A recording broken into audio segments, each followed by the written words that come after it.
Nakitang ko na bing natum psychorally the talk with Sorintan Howry ka episode tali welcome sali shit dalaye ajay tumna kanala khai kala interesting sala khai chan phaya ka sangum shit kvaisa se itumna itumwe tuyaina health card the kathaya scheme government with scheme humoram li acha itum chan phai sangrum faisara PMJY kala CMHT ashama mathamaida elaborate sara itum public wiwangwa scheme hi thamai thui gi ja khang sai in terms of it health related scheme li jeni hi kachikta scheme kala khipa ma mena samphang pai khipa na samphang ran kala hi katha la samphang ra kali samphang pai gi ji aje itumna mai sa aina discuss hangrung faisa se aje itumna mathamai da thei pai khawai kala information hi itumli mushuri ka ni pai khawai da special sala khai gesa krang mu med le in introduce amida itum saikor na welcome sa khuida itum chan pai moram da chak faisa se aru hi in kuira Ezra Siro alang wen ne ali welcome sa khungai dele hi aru ukru we district coordinator ne jena amazra ningshi no wa tam sak chung khali sala la aru ina hangai ta da itum chan phai thamai da sa pai phai taline PMJ wa na CMHT humoram le thamai da hangmi phai rak mi wang chung khaning share aru anyway chan phai hi rom da ba phai sa se rume kap da atang ina hangula itum taline kernau ping wa health card da tha thei khai ni ka changka da PMJY na CMHT ne abbreviation na hangmira salopai da chitsange hi khido kala khipa mamaina eligible sa khipa maina sam phangran gi ji na te army kap da ka hangmyaw lo la ka chang phai hi moram da chat fa phai sa sai ning share igata lila higda da platform kami we bang da chunga ning shim sod mi da lei kala itum na health card ka jena da itum mi yarina da confuse ka sa ka chunga lei ka health card ka ji li matai make up the health card khaning awai first by hina chief minister we haksel ki teng bang ka ji ne ka sai na CMHT ka ji ne he 2018 we January li loans ka sa ne he bai jang he state na sponsor sa laga sponsor ka sawi scheme ka ne hi bai jang hi na ga da sa la ji ga hi bai first show ga da hi bai 2011 we economic census the itum ne SECC da jang election with census pa maning la SECC the below poverty line ni le dak le ping ni he being in eligible sa sai he being January to the August he were lung hi li idum we benefit ka chunga beneficiary ka chunga hi sem la ga idum da scheme hi da ran sa ka sa ne la ka September we 2018 with September 23 li prime minister we PMJAY ka ji ba ji loans ra sa lui ka ji ne ba hi ja hi na centrally sponsored scheme la ke hi ba hi la 5 lakhs per year per family ne okay state we ba hi 2.5 lakhs li lai sai per year per family li ka hi ba hi la ri honai na 5 lakhs li ala sa the extend sa mi lo government we shongai na okay ji ta da state we hin a real laga sender we ba hin a chui kum jili 2018 with September 23 li loans ung sa lui ga je na firstly state with semai ga sa bing hi state we cards singa sa bing hi census li zeng la sem kai bing ga tong ga hi rahanau lo surrender rasau lo laga sender we ba hi sem khulu lo the government na shok na wa laga PMJY we hi ba hi la hi ba hi na ga thag la ji ga hi ba hi la SECC li entitled sa lui 2011 we economic census li ga zambing hi bing hi mang na eligible ka sa ne ji da scheme khani hi da le da le oh ning share informative sala ka ni share sa mi khai ji wa aru ling han shan khanga ka health card khani ni hi singti tui bai la ji ga CMHT mang sing ki ji or PMJ mang sing ki ji we condition an le do mai hi important sala kai question ne hi ba hi khani ni enjoy ma sa bai mane okay 2011 we economic census league zang bing na prime minister we hi singra chili ma ga zang ta da census chili ma ga zang bing ta da service in service ma ga sa bing ka cham khangai bing ramai vu bing ta da asha bing angwadi worker ta da pensioner la ta da thing thra we azing bing hi bing hina chief minister we haksel we teng bang ba hi sing yi ji okay ta ka government employee ping hi wa entitled masa do hi masam pang pai do hi ba hi entitled masamne kala 2011 with economic census chili service mag sabing la kai ga jang sa ba ba mai laga ari hwa nai na ta da service ung sa ga ji mi ga chung ga lai ji bing ji ba census li jang ai ga ba ta da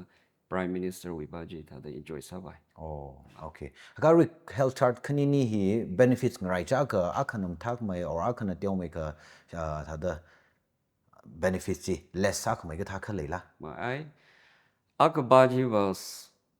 state wi sau ga da aru ri chang ba state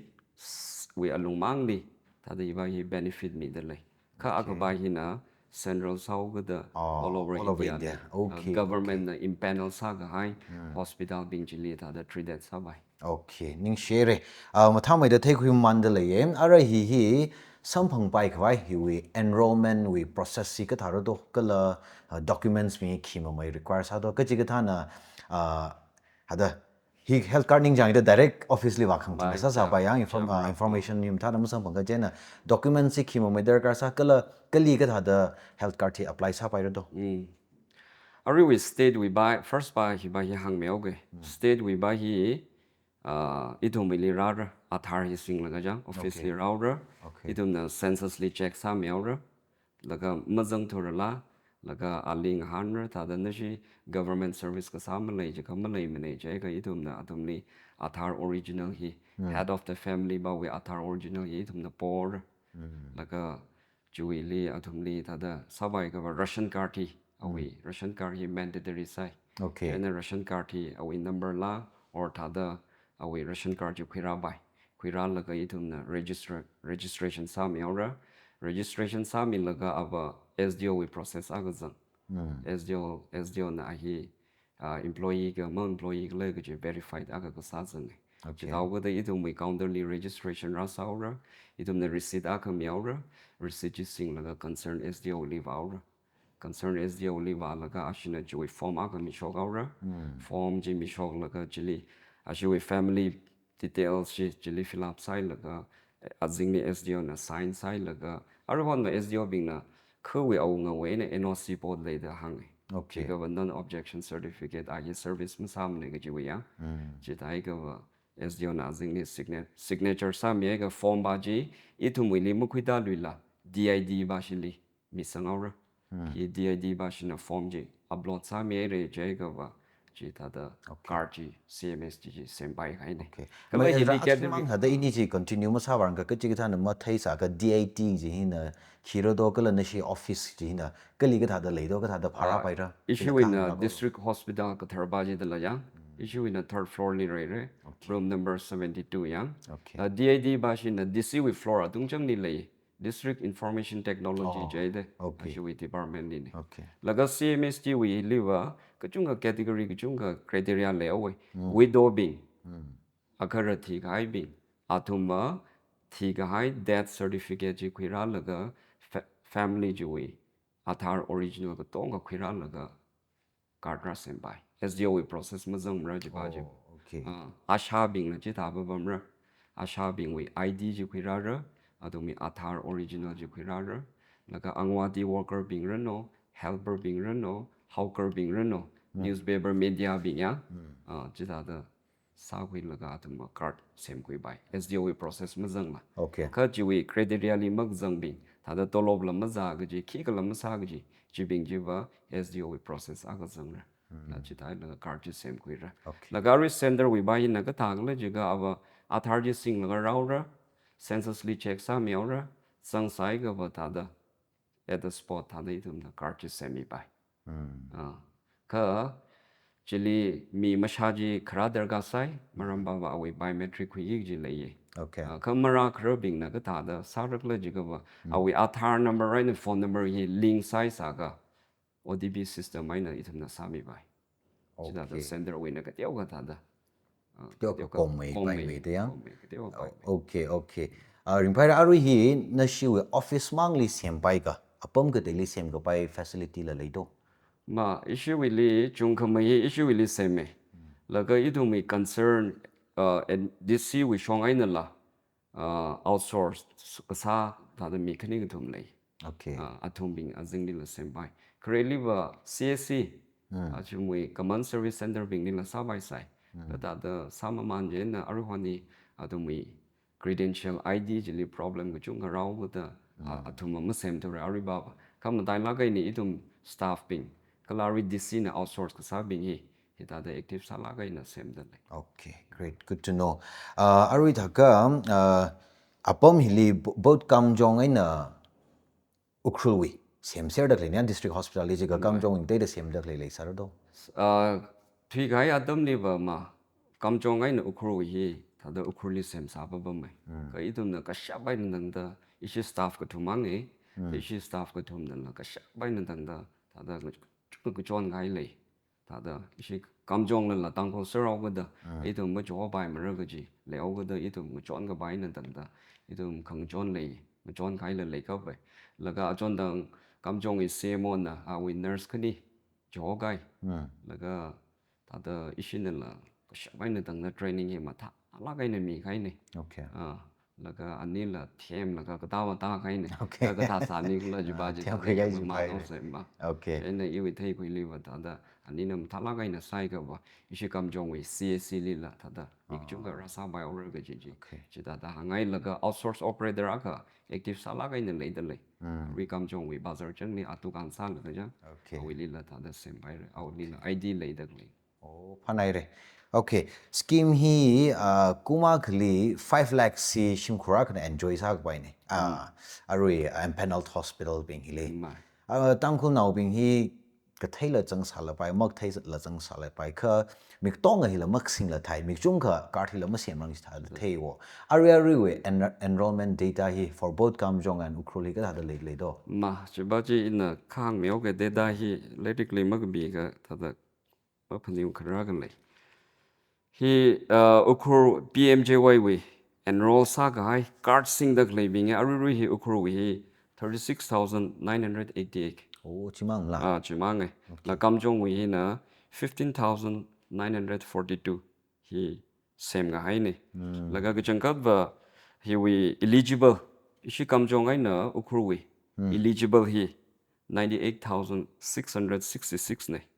hili kam jong ai na issue we ukurung room laga enroll sa gai hi 51,203 he enroll sa gai ne he bing card sing gai ne ari left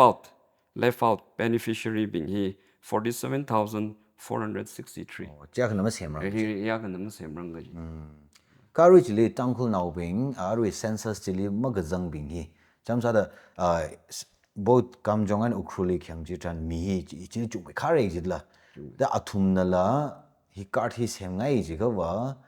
ka da saro da thaga thami chamsa da census chili ma jang sa ka.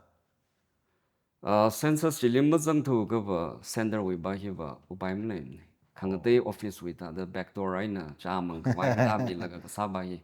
lam sa ba li Okay. mag jang la ka ba ka chili ma jang thu ga ba chi ba ta da atang hang ta da service ma sa ta da idum ka cham ka ngai sa ka ba chief minister we ba hi ba Okay. ma Mi chung ga ye ari gang tha da ma ra ga zarang thu ki da importance film mak sa da thei wo. chi chung ka nau chi tha Yeah, hi card hi le sa ga wa chung ga khang chon tha da thei I wi shim khur kai khali lang so na kai khali la mai ra jang jang dang chon mi khai la le re ka tha da ari hospitalize sa khai ka lang chon mi khai wi data hi la ka tha da le de le do chi la ya ru li kha theng sa ngai ma lai. chi ba chi ka teo ka hang meo ga ari we ta da shi PMJY we centrally sponsored scheme hi we azingli ukuru we district we citizen bing na treated the free treatment khui ga hai imphal li reno da guwahati li reno India ga te abam li reno ta da khui ga hai hi 10,146 Okay. khui re lagai shi kamjong we citizen bing na free treatment khui ga hi 5,655 ne thai ga wa ani hing room ga wa 15,801 hi kamjong both kamjong ai no ukuru we citizen bing na treatment sa ga ne hi ba hi ja laga Ariwi, ishi district hospital li, Ukruwi district hospital li, Tangkul Nau Bing na free treatment kui ga hai hi, patient treated hi 2,409. Hi free treatment kui ga hai ne. cái lấy ishi cầm trong với CAC li ashi mi chỉ shed chăng mi chỉ shed là sa cái hay lì trái cái hình room cái vợ thỉnh cái ni shamati 2417 hina ada treated free treatment kui cái hay này cái là CMST với hina CMST với hina cái thằng nó chỉ có ukruwi citizen bing na denizens bing na ada imphali treatment sa cái hi 3890 này cái là ishi cầm trong với na 2652 này thấy cái room cái 6542 hi ada free treatment sa cái này cái là CMS ishi district hospital ukruwi azingli CMST với azingli free treatment sa cái hi 351 mai he free This scheme treatment sa je implement sa khai wi chili achara shung de wi ma data dala. as August 28 wi till as aya wi August 28 wi aina chui data ni Okay. Nyangwar ta ka mi cha khana free treatment sang phang da kle hi I thung wang bo sok mi ka ga khane. Ka le hi amount hi 5 lakhs ta ka hang je any treatment ka zat la khang tai le la ka zat hik thai hi li cover ma sam ni ji ka tha kha le ka any ka zat hi free treatment na yang bai jo 5 lakhs ma ka wi ka la paisa ba hi amount differ sang ro ka ya hi ka tha da mi ping hi na 5 lakhs enjoy sa do cham sa da free treatment ge hi process by example sa da ana paisa hi mi sang re laga li reimburse ha mi now ge ga tha ka or tha da totally free da treatment jira kwil ga ari ga tha sang phang ga tha la leila ga tha da sa mi do benefits mi ga tha da sang phang lak ji khla ji la kha thingai I relax in every way 5 lakhs per year per family ge je na ta da example li in a i hi ga zao da in a kuma ga li ba lak phang a jing tong use ma sa bai ma le hi wi ga zat ji wa tissue da example li i hi typhoid jo lo endemic fever jo lo ta ga ji health card ji na package kya ga cover sa mi da lai cái cha tissue da rau ra ji thang wi cover tissue da jang Impal we hospital being ni ga da kikla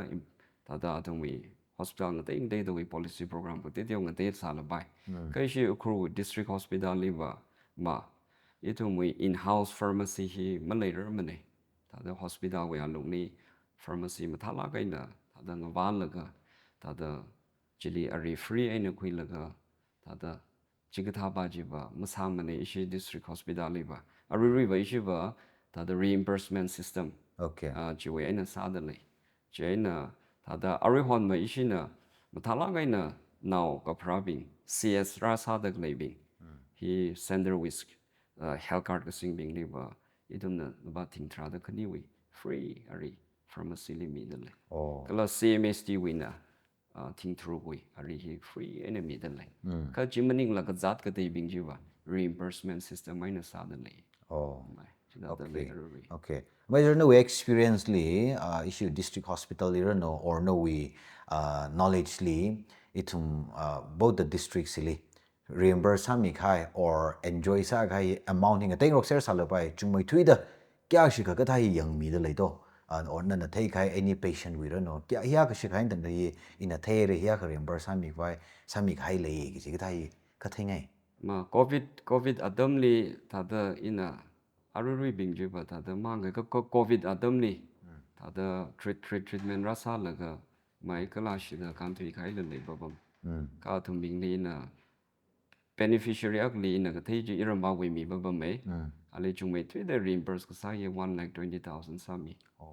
ba ji ma thing ri ga ina phani okay je full treatment cover sa mi ji ka athang wi khang ta da package na te we package we ati shu da ra kai nei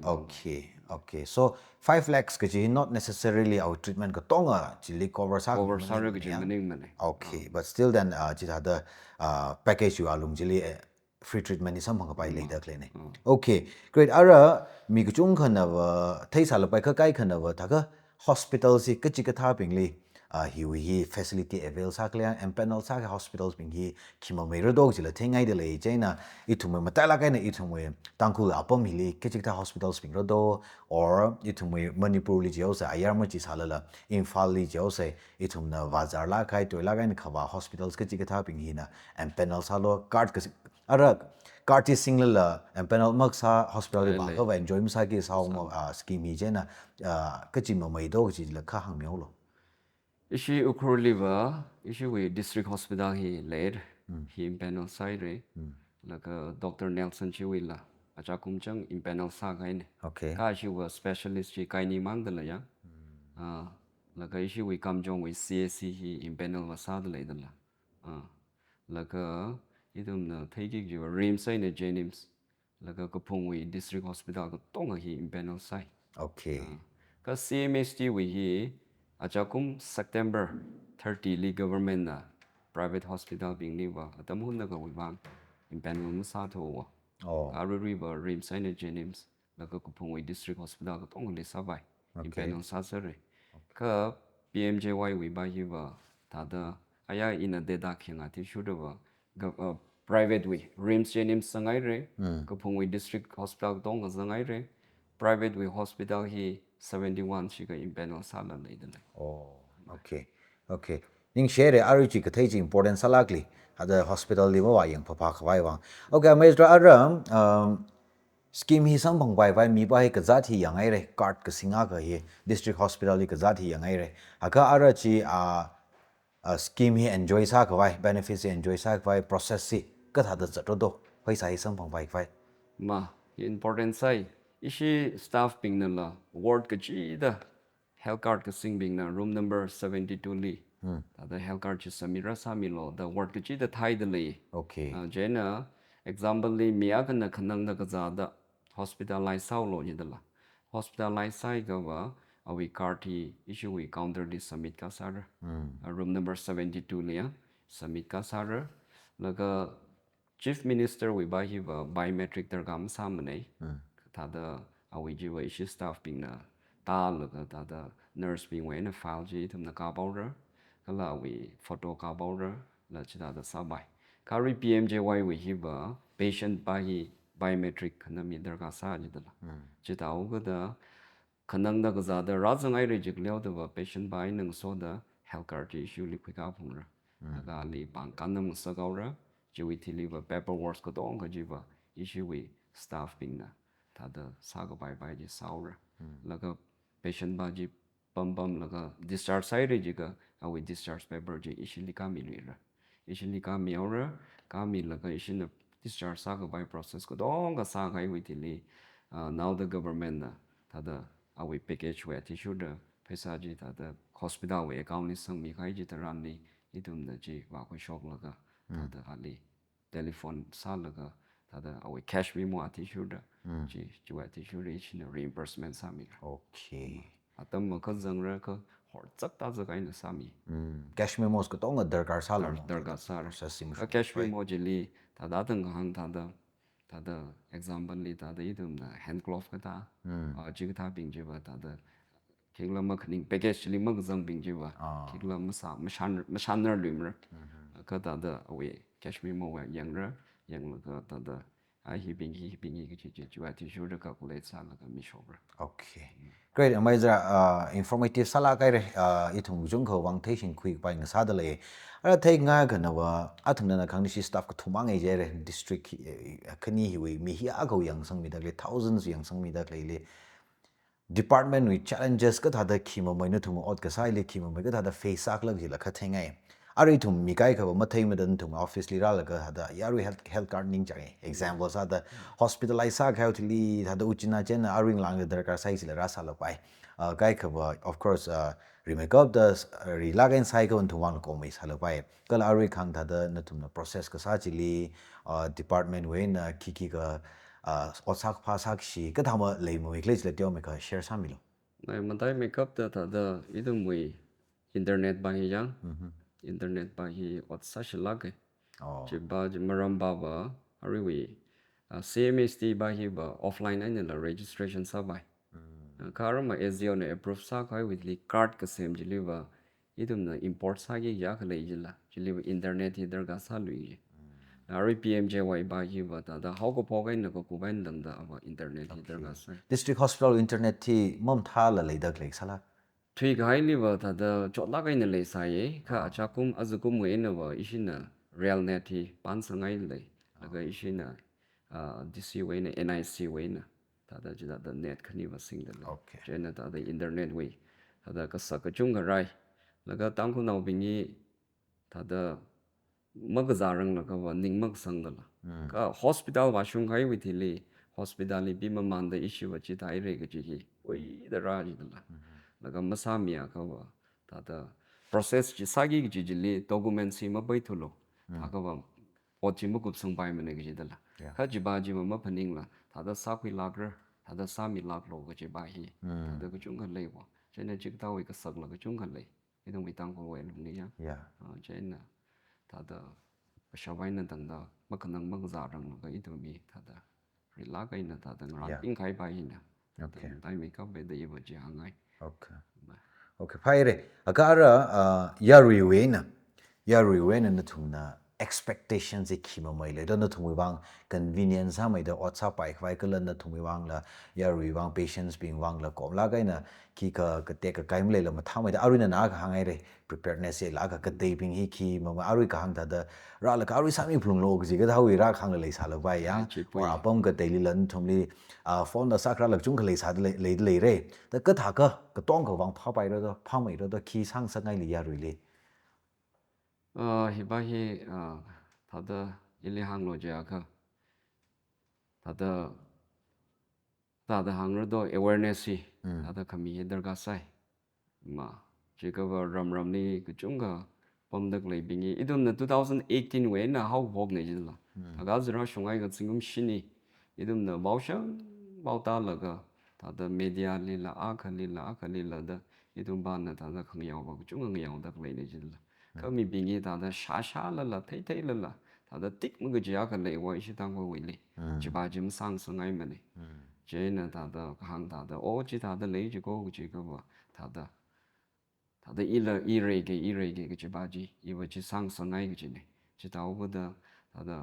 ram ni le dak le bing ren no ak li le dak le bing ren no i to mi ta da awareness si ma ta mai da mi la ga i to aroi atang wi left out beneficiary bing ji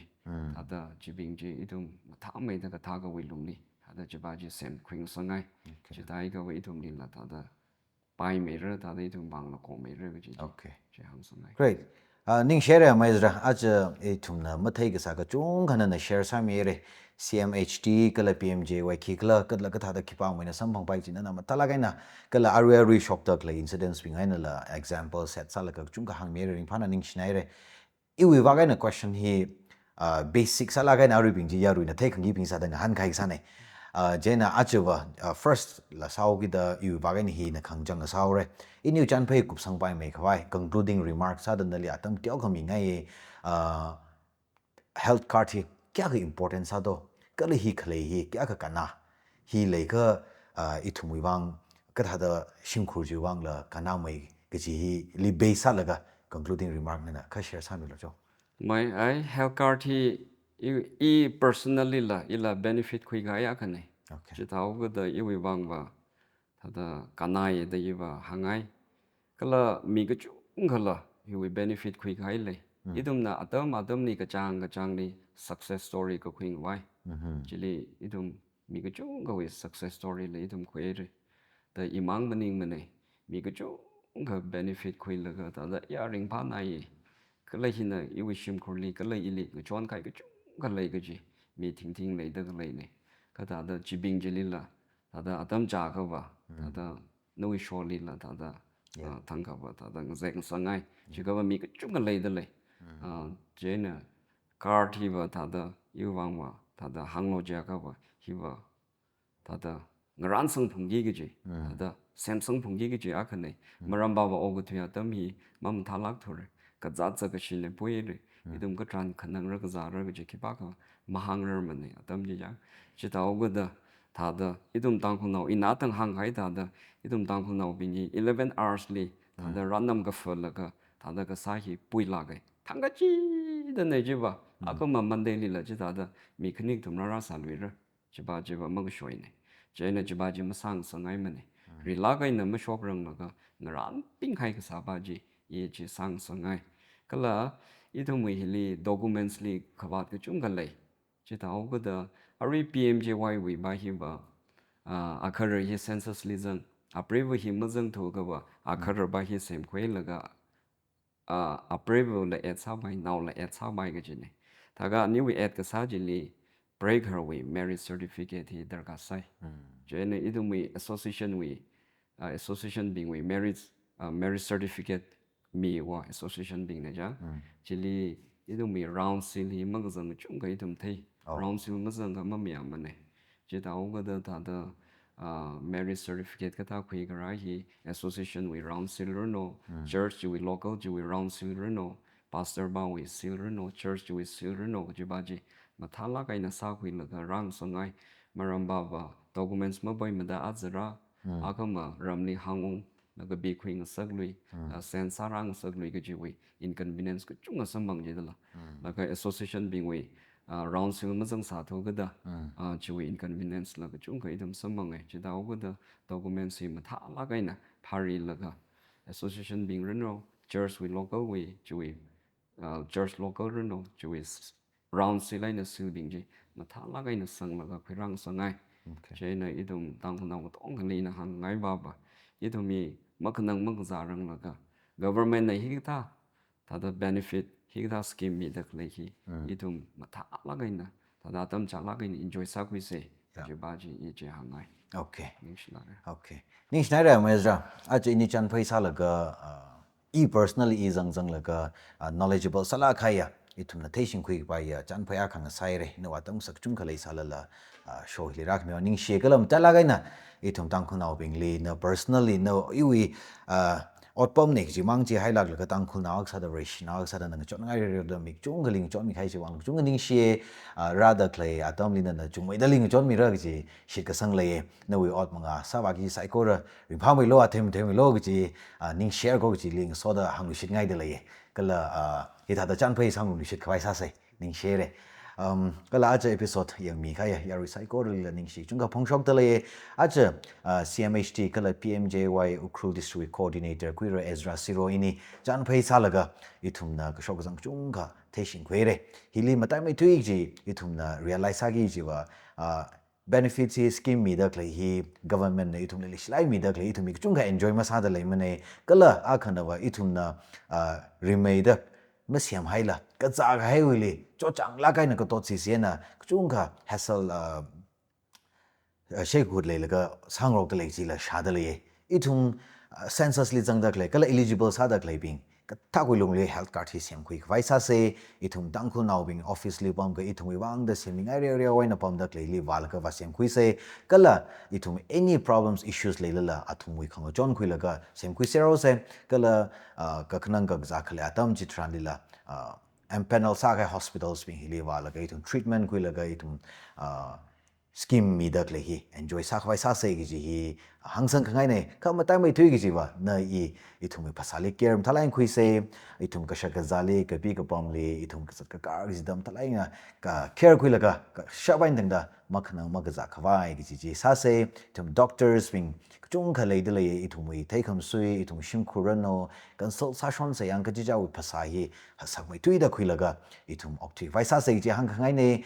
health card le da claping lam thala kai na process ti chat mi da enjoy sami lo ithum department ni pam da claping la corporate sa se kala ithum na ka thar sem ngai da le da claping kala ma sem la le da claping jila walk in sa la ka thala kai na ithum wi cooperation support chi mi la ga ithum